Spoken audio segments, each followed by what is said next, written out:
नमस्कार मित्रांनो, आज हम बुक्स का रिव्यू लेने वाले हैं। चेतन भगत ने लिखी हुई रिवोल्यूशन 2020।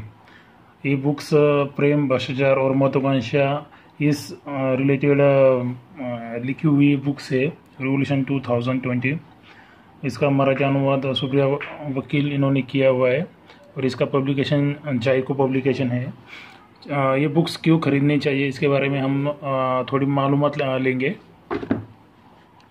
भारतातल्या एका छोट्याशा गावात दोन हुशार तरुण होते। एकाने हुशारी वापरली पैसा मिळवण्यासाठी, दुसऱ्याने हुशारी वापरली क्रांतीचा आरंभ करण्यासाठी। पण एक समस्या होती, दोघांचे एकाच मुलीवर प्रेम होते। रिव्होल्यूशन 2020 ही कथा आहे गोपाल, राघव आणि आरती या तीन बालमित्रांची। वाराणसीत राहणाऱ्या या तिघांचा यश, प्रेम आणि सुख मिळवण्याचा संघर्ष या कादंबरीत चित्रित केला आहे। भ्रष्टाचाराची पाठराखण करणाऱ्या या समाजात हे मिळवणं सोपं नसतं। गोपाल सिस्टमला शरण जातो तर राघव तिच्याशी दोन हात करतो। अखेर विजय कोणाचा होतो? चेतन भगत यांच्या खास शैलीतील ही कादंबरी आजच्या तरुणाईच्या विश्वाशी नातं जोडणारी, त्याचबरोबर सामाजिक स्थितीचा वेध घेणारी आहे। 5 point someone, one night at the call centre, the 3 mistakes of my life आणि 2 स्टेटस नंतरचे रिव्होल्यूशन 2020 ही कादंबरी वाचकांना खिळवून ठेवेल। तुम्ही रिव्होल्यूशनकरिता तयार आहात का? ये बुक्स जायको पब्लिकेशन ने पब्लिश की हुई है। इसके ऑथर चेतन भगत, बहुत ही famous youth icon Chetan Bhagat author है इस बुक्स के। और ये बुक्स 210 रुपये में आपको मिल जाएंगे, डिस्काउंट को मिला के 200 रुपये तक आपको ये बुक्स मिल जाएंगी। तो इसका इन शॉर्ट में हम देखेंगे। इसके ऊपर जल्दी ही मूवी भी आने वाली है। रिवोल्यूशन के बारे में हम प्रस्तावना देखेंगे और जो मान्यवर है उन्होंने इस बुक्स के बारे में क्या क्या कहा है वो हम इसमें देखेंगे।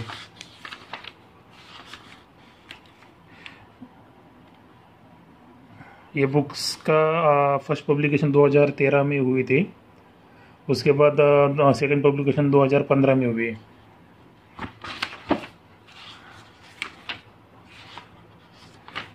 थोड़ा अपन इस बुक्स के बारे में मालूमात लेंगे। ये बुक्स क्यों खरीदनी चाहिए और क्यों पढ़नी चाहिए। रिव्होल्यूशन 2020 क्या आहे?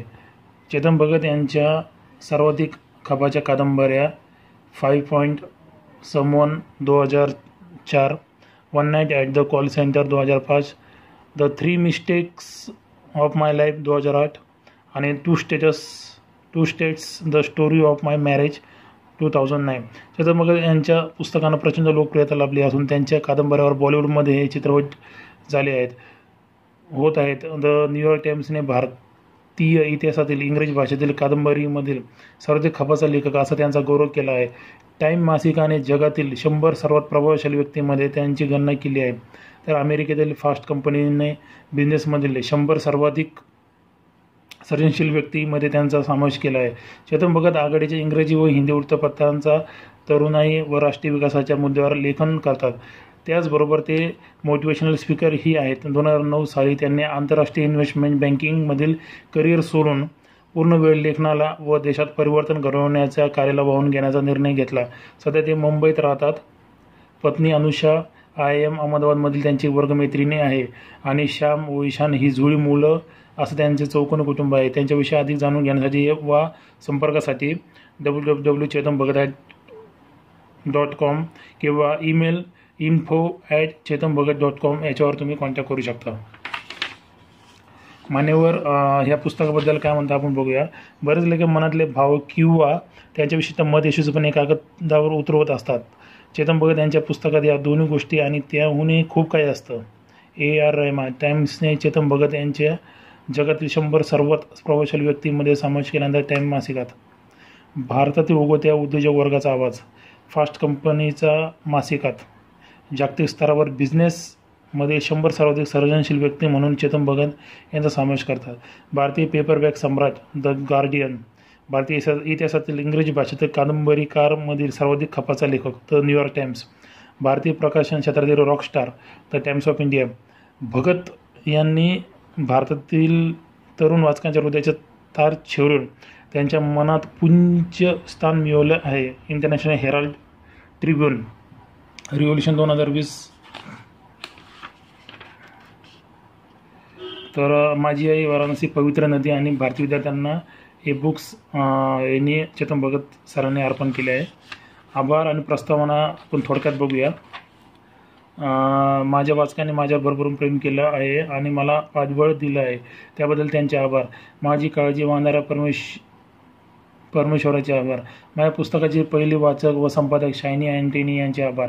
अनुभा बंग यांनी या पुस्तक लेखनाच्या सर्व टप्प्यावर केलेल्या सूचनाबद्दल त्यांचे आभार. नूतन बेंद्रे, निहारिका खन्ना, मिशेल परेरा, प्रतीक धवन, जितेन धवन व अनुराग आनंद यांनी हस्तलिखितावर केलेल्या सुंदर भाष्याबद्दल त्यांचे आभार. सौरभ रुंगटा व किशोर शर्मा यांनी संशोधना कार्यात केलेल्या मदतीबद्दल त्यांचे आभार. वाराणसी विलक्षण लोकांचे आभार. मला प्रवास दरम्यान व संवादातून भेटलेल्या सर्व लोकांचे आभार. त्यांच्यामुळे मला माझा देश अधिक चांगला समजून घेता आला. माझी आई रेखा, पत्नी अनुषा आणि भाऊ केतन यांचे आभार.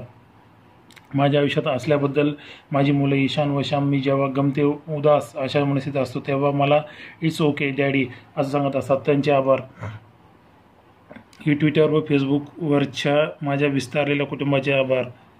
माझ्या प्रकाशकाचे आभार. माझ्या कथांना चित्रपट रूप देणारे चित्रपट निर्मात्यांचे आभार. आणि प्रिय वाचक होत, पुन्हा एकदा तुमचे आभार आमल्यावर बदल घडण्याची इच्छा असल्याबद्दल. याच्याबद्दल प्रस्तावना काय सांगता येईल आपण थोडक्यात बघूया. आणि हे पुस्तक काय विकत घ्यावं याच्याबद्दल तुम्हाला आयडिया येऊन जाईल. आणि प्रस्तावना. आणि मला आशा आहे की फक्त तुम्हीच नव्हे तर संपूर्ण देश ते स्फुल्लिंग जिवंत ठेवेल. मी अब्जावधी स्फुल्लिंगाच्या भूमीतून आलो आहे, जे सांगणं फार सुखद वाटतं. धन्यवाद. वाराणसीच्या टिळक हॉलमध्ये मी माझ्या प्रेरणादायी व्याख्यानाचा समारोप करताना म्हणालो. टाळ्या शिट्ट्याने मला तिथून निघण्याची सूचना दिली. सुरक्षा स्वयंसेवकाने माझ्या भोवती कडक केलं आणि लवकर मी व्यवस्थित हॉलबाहेर आलो. Sir, thank you so much. मागून आवाज आला. मी मागं वळून पाहिलं. समोर माझे यजमान उभे होते. मिस्टर मिश्रा, मी तुम्हाला शोधत होतो. मी म्हणालो, प्लीज मला गोपाल म्हणा. ते म्हणाले, कार तिथं उभी केली आहे. मग मी गंगाटेक कॉलेजच्या त्या तरुण संचालकासोबत चालू लागलो. त्याचं नाव होतं गोपाल मिश्रा. त्याच्या काळ्या मर्सिडीजमधून आम्ही गजबजलेल्या विद्यापीठ रोडवरून सुळकन निघालो. तुम्ही देवळ आणि घाट पाहिलेत ना? गोपालनं विचारले. नाही तर वाराणसी तेवढंच तर आहे. हो, मी विश्वनाथ मंदिरात आणि दशाश्वमेध घाटावर गेलो होतो पहाटे 5 वाजता. मला हे शहर खूप आवडलं. मी म्हणालो, अरे वा, तुम्हाला वाराणसीतलं सर्वात जास्त काय आवडलं? आरती, मी म्हणालो. काय? गोपालच्या चेहऱ्यावर आश्चर्य होतं. घाटावरची सकाळची आरती, पहाटेच्या वेळी इतके दिवे पाण्यावर तरंगताना हे दृश्य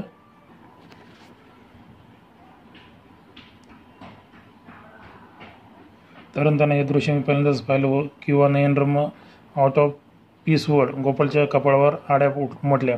काय झालं? मी विचारलं. वाराणसीतल्या आरती सुंदर नसते? हो असते ना. नाही तसं नाही, तो म्हणाला. पण जास्त काय बोलला नाही.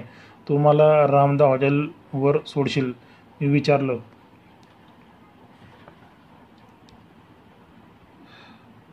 तुमची फ्लाईट उद्या सकाळी आहे. रात्री तुम्ही आमच्याकडे जेवायला या ना?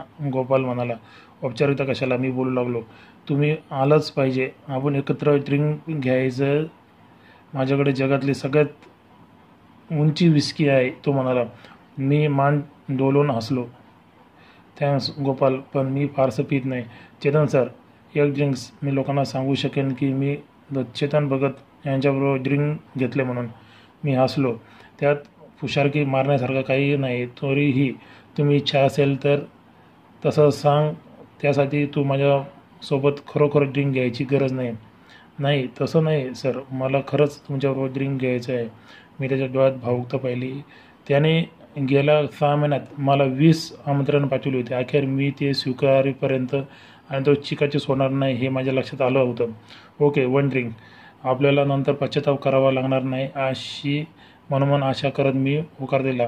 एक्सलंट, गोपाल म्हणाला. मग आम्ही गंगाटेकच्या दिशेने निघालो. ते लोकन हायवेवर होतं. शहरापासून 10 किलोमीटर. तिथे पोचताना कॅम्पसमध्ये द्वार उघडत सुरक्षा रक्षकाने सलाम ठोकले. एका करड्या रंगाच्या बंगल्याजवळ कार थांबली. त्या बंगल्याच्या बाहेरून भाग दगडी होता. कॉलेजच्या मुख्य इमारतीशी व हॉस्टेलच्या इमारतीच्या रंगाशी मिळता जुळता. आम्ही तळमजल्यावरच्या दिवाणखान्यात बसलो. दिवाणखान्यातून बाहेरच्या बॅडमिंटन कोर्टच्या आकाराची हिरवळ दिसत होती. घर छान आहे, मी म्हणालो. गुळगुळ सोप्याला तपकिरी मखमली आच्छादन होतं. बंगल्यात छत एक्स्ट्रा हाय असल्याचं माझ्या नजरेने टिपलं. थँक्स. याचा डिझाईन मी स्वतः केला आहे. कॉन्ट्रॅक्टरने बांधकाम करून दिलं आहे, पण सगळ्या गोष्टीवर मी देखरेख ठेवली होती. गोपाल म्हणाला. दिवाणखान्याच्या दुसऱ्या टोकाला असलेल्या बार काउंटरच्या दिशेने जात म्हणाला.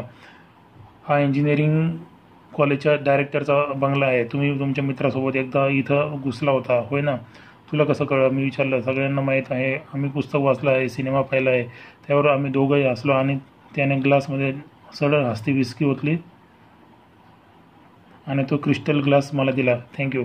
सिंगल माल्ट, 12 इयर्स ओल्ड, तो म्हणाला. हा डायरेक्टरचा बंगला आहे, पण तुला मुलगी नाही आहे, मी म्हणालो. तुझं लग्नही झाले नाही. मी पहिल्यातल्या तू सर्वात तरुण डायरेक्टर आहेस, तो हसला. तुझं वय काय? मला कुतूहल होतं. 26, गोपाल म्हणाला. त्याच्या स्वरात अभिमानी छट्टा डोकात होती. सर्वात तरुणच नव्हे तर तुम्ही पाहिलेल्यातला सर्वात अशिक्षित डायरेक्टरसुद्धा. अशिक्षित? मी कधीही कॉलेजला गेलो नाही. व काय? मी माझ्या क्लासमधला बर्फ ढवळत त्या ड्रिंकची ताकद किती आहे याचा विचार करता करता विचारलं. वेल, मी पत्राद्वारे पदवीची गंमत केली आहे. अरे वा, मी म्हणालो. असं इतकं मोठं कॉलेज सुरू करणं ही गंमत नाही. चेतनजी, सगळ्या बॅचेस मिळून आता 1600 मुलं आहेत. प्रत्येक विद्यार्थी वर्षाला 1,00,000 रुपये देतो. आमची याआधीच 16 कोटी रुपयाची उलाढाल आहे. आणि आज तुम्ही MBA प्रशिक्षणाचंही उद्घाटन केलं आहे. हा आणखी नवा बिझनेस आहे. मी विस्कीचा हलकासा घोट घेतला. ती स्मूथ विस्की माझा घाम जाळत आत उतरली. घसा जाळत आत उतरले. तुझ्याकडे बिअर आहे किंवा वाईन? मी घसा साफ करत विचारलं. गोपालचा चेहरा पडला. मी त्याच्या बिझनेसच्या भारदस्त आकडेवारीकडे दुर्लक्ष केलं तर होतंच, शिवाय मी त्याची विस्की नाकारली होती. चांगली नाही आहे, त्याने विचारलं. ग्लेनफिल्डची आहे. 4,000 रुपये किंमत आहे एका बाटलीची. मी ब्लू लेबल देऊ का? ती 10,000 रुपयांना एक बाटली मिळते. इथं किंमत हा प्रश्न नाही आहे असं मला त्याला सांगायचं होतं, पण मी काहीच बोललो नाही. मी विस्की घेत नाही, मला ती फार स्ट्रॉंग वाटते, मी म्हणालो. गोपाल हसला. आयुष्य भरभरून जगा. फाईन विस्की घ्यायला सुरुवात करा, तुमची टेस्ट डेव्हलप होईल. विस्कीचा आणखी एक हलकासा घोट घेताच मी शहरलो.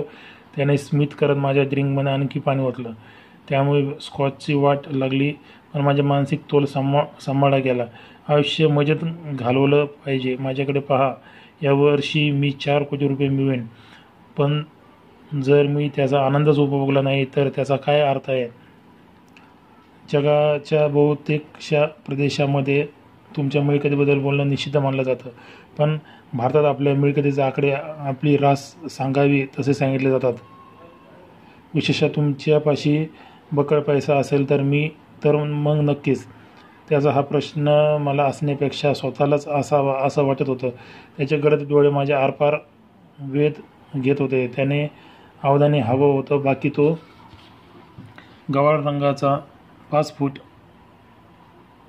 7 इंच इतक्या सर्वसाधारण उंचीचा, कडेला भांग पडलेला सर्वसामान्य तरुण होता. हो, अर्थातच माणसाने भरभरून आनंद. माझं बोलणं थोडंच, तो म्हणाला. मी पुढच्या वर्षी 5 कोटी रुपये मिळवेन. माझ्या लक्षात आलं की माझ्याकडे यथोचित हा वाचला गेल्याखेरीज तो त्याच्या पगाराचा अंदाज सांगत राहणार. 5 कोटी मिळवूनचं स्वरात खोटं आश्चर्य आणून उद्गार आलं. गोपाल रुंद हसला. बहुधा त्याने baby it this for I have made it हे टी-शर्ट्सवरच घोषवाक्य निवडलं आहे. विश्वास बसणार नाही असं आहे हे. हा विषय कसा बदलावा याचा विचार करत मी फुटफुटलो. तितक्यात माझं लक्ष जिन्याकडे गेलं. वर काय आहे? मी विचारलं. बेडरूम्स आणि टेरेस. चला दाखवतो तुम्हाला. आम्ही वरच्या मजल्यावर गेलो. तिथे आरामदायक किंग साईज बेड असलेल्या खोलीजवळून टेरेसवर जाऊन मी खाली नजर टाकली. ही सगळी पडीक जमीन होती. माझ्या आजोबाची पूर्वीची शेतजमीन. गोपाल म्हणाला.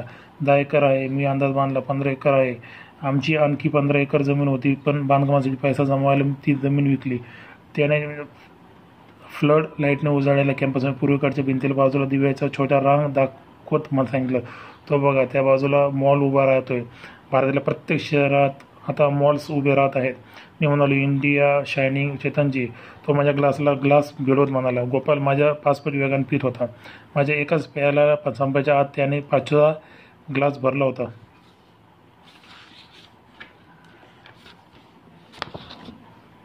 तुम्ही बिग सिटी राईट्स स्टाईल्स म्हणून पिता. मी माझा ग्लास पुन्हा भरण्यास नकार देताच तो चिडवत म्हणाला, मी फार पित नाही खरंच. मी म्हणालो, मी घड्याळ पाहिलं, रात्रीचे 10 वाजले होते. तुम्ही रात्रीचे जेवण किती वाजता घेता? त्याने प्रश्न केला. ते तुमच्या हातात आहे. त्याने आता लगेच जेवायचं ठरवलं असं मला वाटत असूनही मी म्हणालो, इतकी घाई काय आहे? 2 माणसं, एक सुशिक्षित एक अशिक्षित, मजेत वेळ घालवत आहेत असं म्हणून गोपालने ग्लास हवेत उंचावला. मी सौजन्य म्हणून मान डोलवली. माझ्या पोटात कावळे कोकळत होते. पण आम्ही खालच्या मजल्यावर येऊन पुन्हा दिवाणखान्यात स्थानपन्न झालो. तुम्ही खरंच त्या प्रोफेसरच्या मुलीच्या घरी गेला होता? गोपालने विचारलं. मी हसलो. प्रेमापायी असला वेडसरपणा होत असतो. त्यावर गोपाल मोठ्याने हसला. त्याने एका दमात ग्लास रिकामा केला आणि एवढ्याना आधी रिकामी झालेली बाटली ओढून त्याने 6वा ग्लास भरला. प्रेम वेळवेळ वगैरे तर तूरच प्रेम तुमची वाट लावतो वाट. गोपाल म्हणाला. फार कडवटपणे बोलतोयस. मी म्हणालो. आजोपर्यंत मिसेस डायरेक्टर न येण्याच्या हेच कारण आहे का? ग्लासमध्ये विस्की ओतताना गोपालचे हात थरथरले. आपल्या त्याला आणखी पिण्यापासून रोखावं का मला वाटत होतं. मिसेस डायरेक्टर गोपालच्या चेहऱ्याबद्दल मंद स्मित बसलं. त्याने विस्कीची बाटली घट्ट धरली. सावकाश गोपाल, तू गटागटा पितोस, हे डोक्यात आहे. गोपालने कॉफी टेबलवर धडाकान बाटली ठेवली. का डोक्याची आहे? कोण मला रडणार आणि माझ्या मागं? कोण साला रडणार माझ्या मागं? मी जगणार असलो तर मला आनंद उपभोगायचा आहे आणि मरण असलो तर कोणाला परवा आहे? तुझ्या आईवडिलांना गोपालने नकारार्थी मान हलवली. मित्रांना यशस्वी लोकांना मित्र नसतात. गोपालचा सूर ठाम होता. बरोबर आहे ना? त्याने त्याचं श्रीमंत घर एकदम थंडगार आणि तुटून दूर केलेलं वाटलं. मी ती विस्कीची बाटली उचलली आणि पुन्हा बारमध्ये नेऊन ठेवली. निराशावाद. हां, मी म्हणालो. तुझं इतकं छान चाललेलं असताना आश्चर्य आहे. काय छान चेतनजी, गोपाल म्हणाला.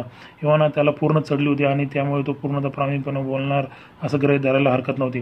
त्याने महाकाय टीव्ही, स्टेरिओ सिस्टीम आणि आमच्या पायाखालच्या रेशीम गालीच्याकडे एका पाठोपाठ एक निर्देश केला. या साऱ्याचा अर्थ होता, मी जगलो आहे ते विथ नथिंग. आमच्या समाजाला गंभीर वळण लागलं होतं. मी त्याच्या उदासवाणीपणा दूर करून त्याला प्रसन्न वाटावं त्यासाठी त्याच्या पाठीवर थोपटलं. तू पुस्तकात माझ्या गर्लफ्रेंडबद्दल वाचलंस तर? तुझं काय? तुझी कधी होती का कोणी? त्यावर त्याने काहीच प्रतिक्रिया दिली नाही. पण तो अतिशय अस्वस्थ दिसत होता. त्याने हातातला ग्लास कॉफी टेबलवर ठेवला. चीड आणणारा विषय हे माझ्या फार उशिरा लक्षात आलं. त्याला मळू लागलं होतं. तू ठीक आहेस ना? मी विचारलं. तो रेस्ट रूमच्या दिशेने धावला. त्याला बडाबडा उलट्या झाल्याचा आवाज माझ्या कानावर पडत होता. मी वेळ घालवण्यासाठी शेल्फवर नजर टाकली. तिथं गंगा टीकमधल्या नव्या गोष्टी प्रेम करून लावलेल्या होत्या. चषक होते. कॉलेजला भेट दिलेल्याच्या गोपाल समोर फोटो होते. लवकरच आपलासुद्धा फोटो इथे येईल माझ्या मनात आलं.